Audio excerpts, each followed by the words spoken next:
Hello, everybody, and welcome to Right Here, Right Now, live Buffalo football talk presented by Forefathers Organics. I'm your host, Alex Brasky, alongside my co-host, Ajay Cybulski, here for the Batavia Daily and Livingston County News.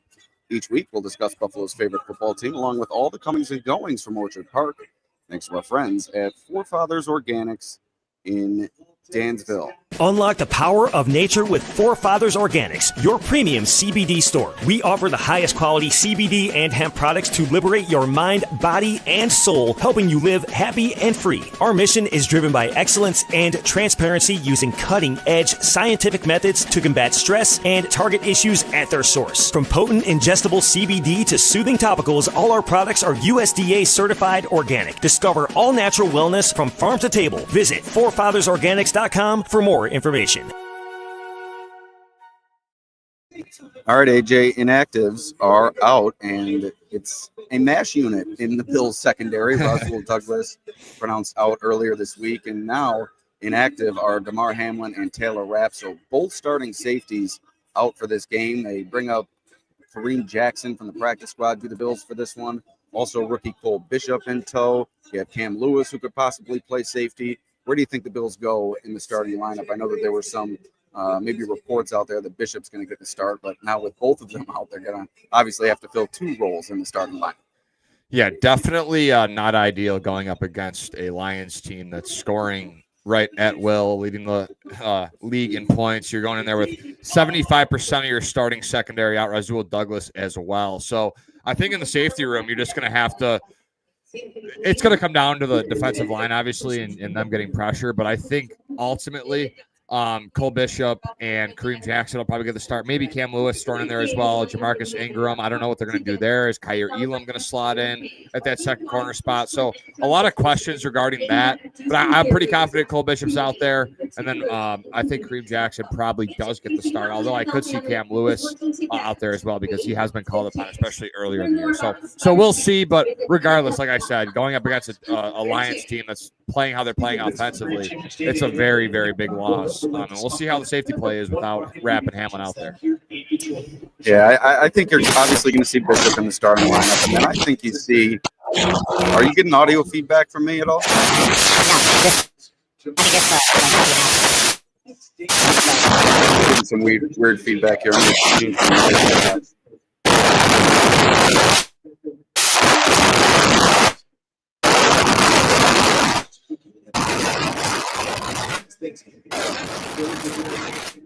All right. Yeah, I'm still getting the feedback. I think it might be on your end, AJ. I can hear ya. I need to change your mic.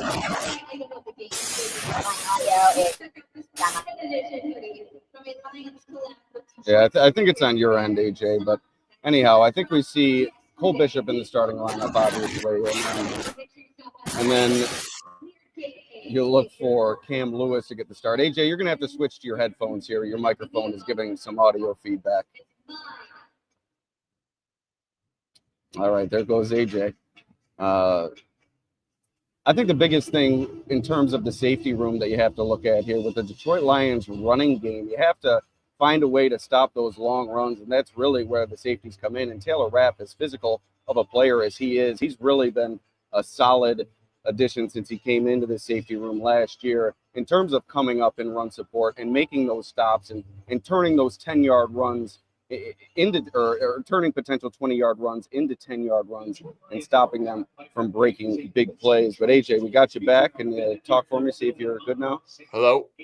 Yeah, it was your mic, whatever the issue was. But I just brought up, I think with the shifting in safeties, I think one of the biggest losses is in run support. You don't have Taylor Rapp coming up and stopping those big plays. Jahmyr Gibbs, a big play waiting to happen. David Montgomery, more known for his short yardage and tough running, but he can also break them. So I think not having those two experienced players coming up, making tackles 10 yards downfield, and like I said, stopping those plays from turning into 20, 30-yard runs, I think is going to be key in this game. And Cole Bishop, a physical, fast player in his own right, that was one of his strengths coming out of college. So we'll see what he has to offer today, stepping into the starting lineup, and then we'll see what the Bills do alongside him at the back end of that secondary. But you mentioned the defensive line. We spoke with Ed Oliver this week, and he was accountable. He understands that it starts with him up front, and he needs to be better. This entire group needs to be better. He and Daquan Jones are really struggling throughout the season. Greg Rousseau's been a little bit inconsistent. Von Miller, when he's on the field, seems to be productive, but doesn't really get a high snap share. And then, as you said this past week, AJ Epinesa kind of is what he is at this point. So you get back to Juan Smoot, maybe some potential there to help the running game and the pass rush as well. Yeah, I think it's interesting. We'll see how they do with the linebackers, too. I'm interested if they add a third linebacker because they know the Lions like to run the ball. You have Balen Spector coming off IR. Is he a guy they want to throw in there? Dorian Williams was really solid against the run when he was in there. We'll see, again, if they do anything there. But I agree with you on the defensive line. I think that's the group that really needs to step up today. You get Dewan Smoot back, a rotational player that, showed some signs of some causing havoc along the defensive line before his injury. And then Greg Rousseau, he can make some plays and he can cause some pressures. And again, I don't think Jared Goff is a Matt Stafford, but I think if you give Jared Goff time to throw, like the Bills gave Matt Stafford time to throw, he can pick you apart, especially with how the secondary looks. So it's going to be big on these linebackers and defensive line today to step up. I'm interested to see how many three linebacker sets they use, if at all. If we see any of Williams and Spector mixing in, or if they just stay in that nickel with Taron Johnson and Matt Milano out there. Something else to watch, who's going to get the start opposite Christian Benford. Obviously, with Douglas out, that leaves Kyer Elam. He was discussed as somebody perhaps going to get the start today. Also, Jamarcus Ingram. Those two really are the top two candidates there. I know that Elam has gotten the call in the past, and he's been inactive, I think, for the past 3 or 4 games. But he is active today, so that could point toward him getting the start opposite Christian Benford. But I think that's going to tell a story in this one, how the secondary can hold up, and if the pass rush can get some pressure on Jared Goff. That's going to be critical in this game. But this game has all the makings of the game of the year. Lions have won 11 in a row. Bills hoping to respond coming off that tough loss. And this just is a great environment year in and year out here at Ford Field. It's been a few years since we've been back here since the Thanksgiving game, but it's expected to be a packed house, the most expensive regular season ticket in the league this year. It's the 5th winningest matchup in the regular season in Week 15 or later, dating back to, I believe, 1975. So this is a titanic matchup. It's going to be a packed house, rabid fan bases going at one another. They started last night, and it's sure to be a fun game. Yeah, I mean, I've been looking forward to this game, right? I think everybody has 2 of the best teams in football. It doesn't really matter as much in terms of like playoffs. It's an AFC, NFC matchup. The Bills, the Steelers have a tough schedule down the stretch, so they're likely to drop a couple more unless they do win out. So if the Bills do drop this game and the Steelers get hot, maybe you could change the seating up a little bit, but I don't know how it really truly matters right now. I think it'll matter more obviously later in the year if these two teams meet again at some point, which would be in the Super Bowl. So I'm looking forward to this game. It's going to be 2 great teams, 2 of the highest scoring offenses in football, 2 coaches that have really built, a culture around, toughness and leadership and all that. So that they really have both preached that. It's pretty astonishing what both those guys have done for their franchises. So yeah, it's going to be fun. It's going to be exciting. And on the Kyer Elam note, if he doesn't start opposite Christian Benford today, I mean, I think it comes at a point where it's just kind of he's been given opportunities and he's been beaten out every time. Jamarcus Ingram, Christian Benford earlier in his career. It just seems like he cannot consistently stay on the field. So it's been a tough stretch for Kyer Elam. It's by no means is his career over if it doesn't work out here in Buffalo. But it is getting to a point here where I think, it's not looking good in terms of his career or future in Buffalo if he does not get suited up today with all these injuries, because he's a first-round pick. He's been okay in spots, and if he just can't even see the field, like you mentioned, healthy scratch the past few weeks, I don't really know what his future in Buffalo holds. And I thought he could potentially do it, and I thought he did have one on the way, but it seems like that might not be the case if he doesn't get out there today. Yeah, you say these are 2 of the highest scoring offenses in the league, actually the 2 highest scoring offenses in the league. The Lions at 32.1 points per game, the Bills at 30.5 points per game. And I wouldn't say these 2 offenses mimic each other, but one thing that they do share is the balance that they've been able to incorporate this season. Bills maybe rely on Josh Allen a bit more than the Lions do on Jared Goff, but James Cook has been a solid addition to this offense that's taken a little bit off Josh Allen's plate. And then I already mentioned Jahmyr Gibbs and David Montgomery, what they're capable of. I believe Gibbs already over 1,000 yards, Montgomery closing in on the 1,000-yard mark. So if you're going to slow this Lions team, you have to slow the running game. You have to find a way to get penetration against this offensive line. And if you're able to turn them into a one-dimensional offense and leave it up to Jared Goff, I'm just not sure that they can take it to a Bills defense, albeit with a banged-up secondary. Yeah, the Lions are not only scoring at the highest rate in football, but they're second in the NFL in yards per game at 394.8, fourth in passing yards per game at 243.8, fourth in rushing yards per game as well, 151.1. So that's kind of alluding to that balanced attack that we're talking about, that you mentioned how they're very elite running and passing. That proves it there. And then, like we mentioned, first in points per game. And then since 2022, the Lions offense ranks in the top 6 in EPA per play, success rate, EPA per dropback, EPA per rush, and rushing success rate. So Ben Johnson, the continuity they've built over there, the trade for Jared Goff, when they shipped, they traded Stafford for Goff. It really has worked out for both franchises. The Lions are in prime position. They're very solid offensive line. You already mentioned the running back combination, kind of thunder and lightning there with what they do. And then the receivers, Jameson Williams having a career year, Sam Laporta, probably the best tight end right now out of that draft class. And that was including a Dalton Kincaid was in there as well. Sam Laporta really proved. Oh, yeah. I'm sure Bills fans are well aware. I think they spent all season last year watching Laporta almost as closely as they watched Kincaid. I think that's kind of dissipated this year, but that was the measuring stick. That was the Xavier-worthy Keon Coleman conversation from last year. Yep. And so he he's just continues to prove himself as a piece for this team. And, I'm on our St. Brown, probably one of the most underrated players in the league. Solid. Tim Patrick had 2 touchdowns last week. He's coming on, a veterans receiver that knows how to play the game and a very solid boundary option for them. Can really win anywhere. So they have a lot of pieces. They have a great offensive line, great coach. And same thing. You can say the same thing about the Bills, right? Bills have a great offensive line, great coach, great playmakers. We're going to see for the first time a lot of these playmakers out there on the field at the same time. So I'm excited to talk about that probably here shortly. All right. We'll quickly thank Forefathers Organics.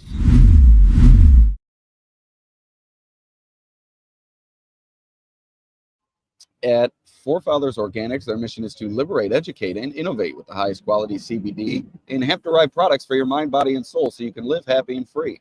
Visit them at 87 Franklin Street in Dansville, online at forefathersorganics.com, or call them at 585-335-2223 to learn more about the products they offer.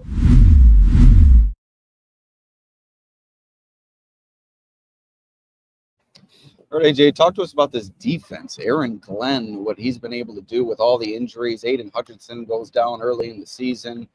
They've lost a bunch of linebackers and still one of the top defenses in the league. Why don't you start with that and then dive into your preview here, give the people the number in this game and broadcast details. Obviously, the weather beautiful in here in Ford Field, a little bit rainy outside. But why don't you start with the defense and then kind of blend it into your preview? Yeah, I think this defense is solid. I mean, the acquisition of Zadarius Smith has really helped them, even in the absence of Aiden Hutchinson, who's, again, a really solid player for them. But their interior defensive tackles, or defensive linemen, DJ Reader, Aleem McNeil, 2 guys that Josh Allen, didn't really allude to them specifically, but he said the interior pass rush for this team is one of their strengths throughout the week at practice. So they have a really strong defensive line. You look at the linebackers, Jack Campbell at Iowa. A lot of Bills fans wanted him a couple years back, another player that, Bills fans kind of loved and wanted, but he went earlier than expected in that draft, and he's now in Detroit. It's a solid all-around player, physical, big, probably understands the system at this point. He's been there now a couple years, so he's in there. He's been a very good player for them. And then in the secondary, Brian Branch from Alabama, second or third year player, really solid, always knows where he's supposed to be. And also Kirby Joseph. And then on the outside, Terry Nardle, the high draft pick, another player from, I think, Bama as well. So they got a lot of talent on that back end in that secondary that can get it done, and they're making a lot of plays. So we'll see what they do defensively and how the Bills attack that. But again, with a lot of weapons coming back this week, it should bode well, I think, for the Bills to have some success offensively. Preview-wise, like I mentioned, Lions coming off a 34-31 victory over the Green Bay Packers in Week 14. Is it 11 in a row for them? Yes, 11 in a row. Yep. 12-1 overall, but tied for the best record in the National Football League with the Chiefs, who are going to win today against the Browns. Then if you were counting on the Browns, shame on you. Not you specifically, but anybody counting on the Browns today, I think that was on you. As I say that, the Browns, Nick Chubb just busted an 85-yard run to make it 21-7. So maybe some life. Here they come for the one-score merchant Chiefs that'll probably find a way late here to get it done. So odds and spread, Bills plus 2.5 at minus 110. Interesting line. A lot of the public money on the Bills today. So I don't know if that's a good or bad thing, but that usually Vegas makes money. So I would say maybe that's not the best. Lions minus 2.5, also favored minus 110 odds. Money line, Bills plus 116, Lions minus 124. And the total, get your ears ready for this one, 54.5. That's a very high number for a football game. And again, odds courtesy of FanDuel Sportsbook. The game's in a dome, so no worries there about weather issues, although it's not really that nice, right, Alex? I think it's at 42 degrees around with like 90% chance of rain. Yeah, it rained on my walk into the stadium and was not pleasurable. I almost entered the wrong gate, and I had to discard my umbrella and then walk a couple hundred feet more without it. So I had to dry off the hair, but we're back. We're ready to go. And then for the broadcast details, CBS for Rochester Buffalo. And then Jim Nantz, Tony Romo, and Tracy Wolfson, my favorite kind of three-headed monster for the CBS crew. I like all three of them. And then injury report, we kind of already discussed.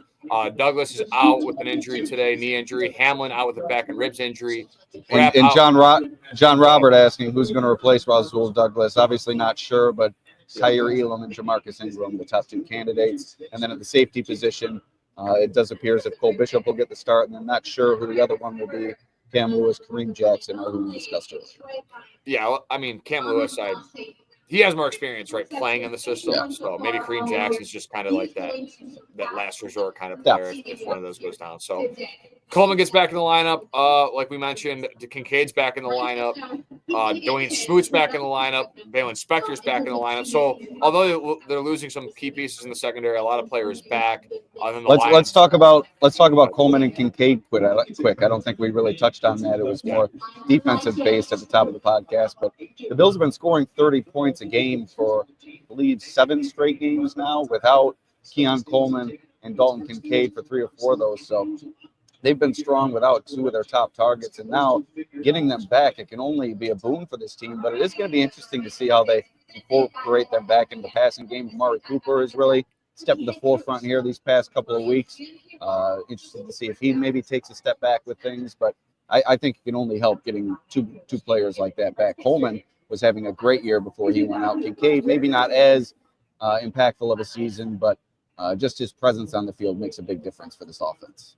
Yeah, I'll be interested to see how they work these guys back in. You saw Amari Cooper have 14 targets last week, a career high in a Bills uniform for him. So I'm interested to see how this unit gels. Will there be some growing pains now that you add 2 players back into the lineup? What are they going to do with that? That is an interesting topic of conversation, if there will be some growing pains. Look, right now is the time to have those. You get them back in the lineup. That's the best part about it.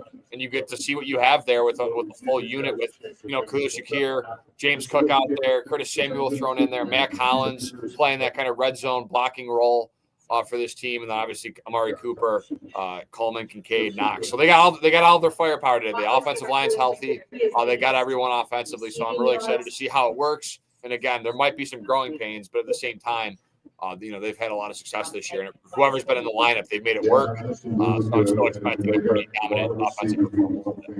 Why don't you take us through your storylines, and then I'll respond with my 5 takes. I know that one of my 5 takes is just all eyes on this matchup. It's another 425 nationally televised, basically, matchup being shown to much of the nation. So this is going to be an exciting one, and it's going to be widely discussed, that's for sure. Yeah, for sure. My top storyline, Super Bowl preview, kind of my first one. I just kind of discussed how McDermott and Campbell had the opportunity to turn around struggling franchises and capitalized on that. Buffalo endured a 17-year playoff drought before McDermott took over, and then Campbell led the team to their first playoff victory in 32 years and a trip to the NFC Championship game. So both coaches turning around their franchises, and now we're here today in a potential Super Bowl preview after all the suffering by both fan bases. And the Lions have a plus 280% chance, plus 280 chance to make the Super Bowl, while the Bills are fourth at plus 650. So Lions best odds to make the Super Bowl, Bills fourth and second in the AFC. So again, that's why we're sitting here today talking about a potential Super Bowl preview. My next talking point again was the Bills stopping the Lions offense. Last week, Puka Nacua did whatever he wanted. 12 catches, 162 yards, 1 touchdown. Stafford completed 76.7% of his passes for 320 yards and 2 touchdowns. The NFL is a week-to-week league, so things can change. But again, you're throwing yourselves against a Lions offense, like we already have mentioned many times, without three players from the second. And I like Amon-Ra St. Brown. I'm not sure if he's Puka Nacua level. What's your perspective on that? Close? I think he's close. I would argue that Puka Nacua right now, like me and my buddies, we put Puka Nacua right now in the top 5 receiver in the league just because of his rookie season and what he's done the past few weeks. The Rams are now 8-6. So I think Amon-Ra's at that level, but I think with the Cooper Kupp kind of going downward in his career a little bit and not at his peak, and then the Lions with so many weapons plus the run game, it's hard for Amon-Ra to really get that stat production that he probably could with another unit like Puka. So that's kind of where I think the stat differentiation, talent-wise, skill-wise, I think they're very similar players. Shifty, good after the catch and all that. So definitely it's going to be a test to play this Lions offense. I already ran through the numbers earlier with the EPA since 2022, all top 6 and all that, all the advanced analytics numbers with Ben Johnson. And then my last kind of storyline here is Josh Allen's MVP case.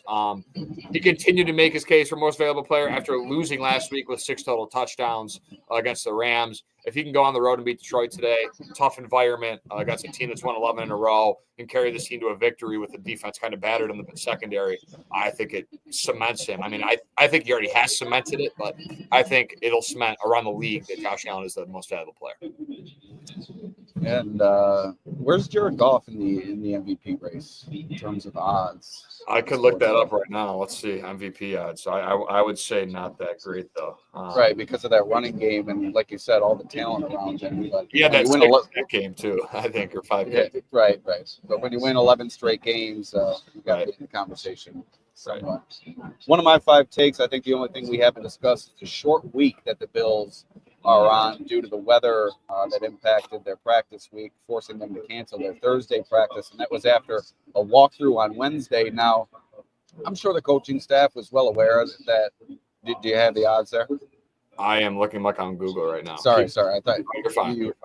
I thought you had it. But I'm sure the coaching staff was well aware that the weather was going to sweep through the Western New York region. So if they were really concerned about losing that practice day on Thursday, I'm relatively confident that they would have suited up for a normal practice on Wednesday. But that being said, no normal practice for the team this past week and a virtual one on Thursday, followed by what is typically a lighter practice on Friday before a travel day on Saturday. So interested to see how that impacts the Bills, if they come out sloppy, what they do offensively, whether they're in sync on that first scripted drive, and whether or not this defense can rebound from a sloppy performance last week.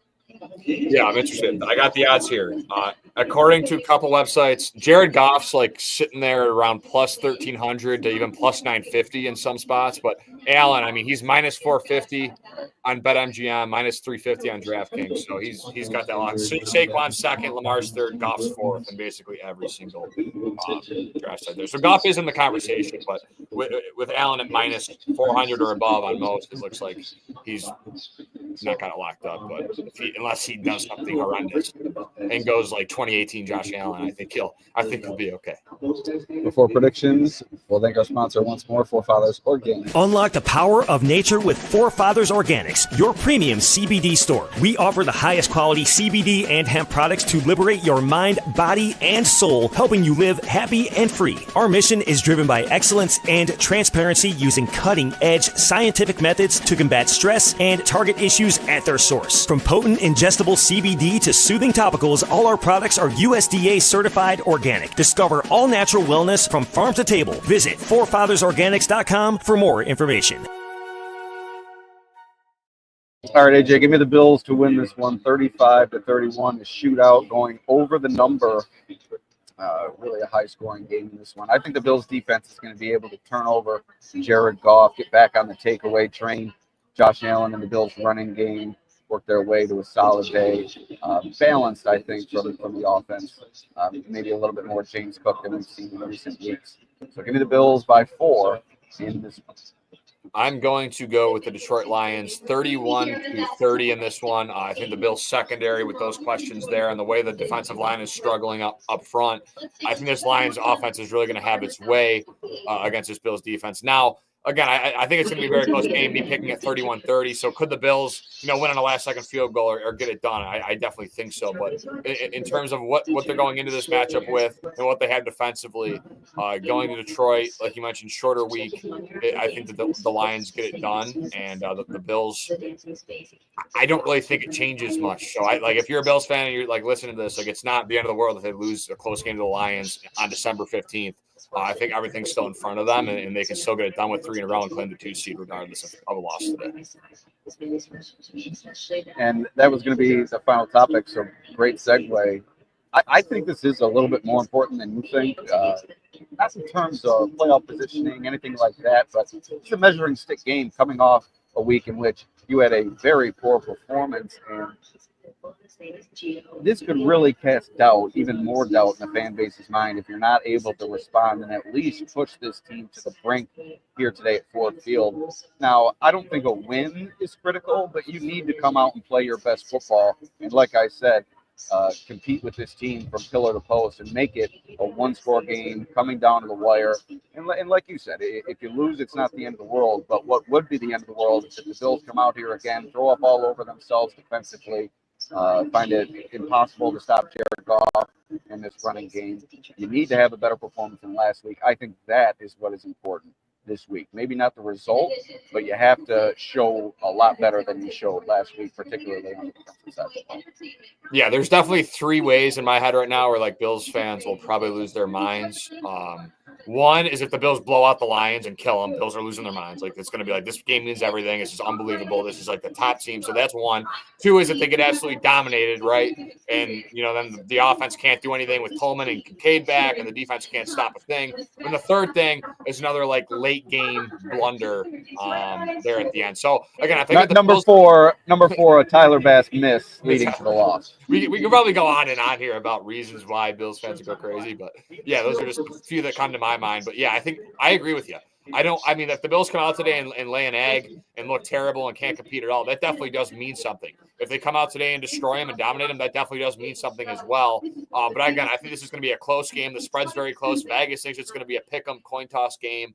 And I think that's what it's going to be. And ultimately, if the Bills can execute down the stretch, they could pull it out. And if they don't, or the Lions just are the better team on December 15th, then they're probably going to go home with a loss. But yeah, it's going to be a great game. It's going to be fun. It does matter, but I think I like how you phrased it. It being a loss or a win, I don't think that's as critical as much as responding and looking, putting forth a full 60 minutes of effort throughout this game. All right, that's going to do it from Ford Field. AJ, enjoy the game. I will as well, and we'll see everybody next time. Peace out.